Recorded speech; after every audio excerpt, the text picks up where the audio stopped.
বস বস, ওই এই ঘরটা দেখতে পাচ্ছেন না? আর এই ঘরটা বানতেছে ওই মানুষ একটা দাঁড়িয়ে আছে না, উনি বুঝছেন, উনার কাছে দুইবার আসছি, উনি আমাদেরকে চাঁদা দিচ্ছে না। হ্যাঁ বস, বুঝছেন? আমিও গেছিলাম, আমাকে হ্যাঁ। ধমকি দিচ্ছে বস। কি এত হ্যাঁ। বড় সাহস তার? চলেন। চলেন তো বস। এই ঘর কি আপনি বানাচ্ছেন? এই ঘর কি আপনি বানাচ্ছেন? যে এই ঘর এই ঘর কি আপনি বানাচ্ছেন? হ্যাঁ, এই ঘর তো আমি বানাচ্ছি। আপনি যে কোটি টাকার ঘর বানাচ্ছেন, এখানে এই দেখি হতাই হতো। আপনি যে কোটি টাকার ঘর বানাচ্ছেন, এখানে ফলাফান যে তা কিছু দিতে হয় তা জানেন না?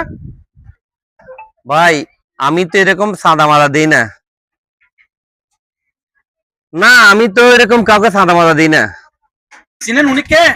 উনি এই এলাকার লিডার, আমাদের বড় নেতা। উনার মুখে মুখে আপনি সওয়াল করতেছেন। আপনি জানেন উনি চাইলে এক মুহূর্তে এই ঘরের কাজ বন্ধ করে দিতে পারে। ও আচ্ছা আচ্ছা, তাই নাকি?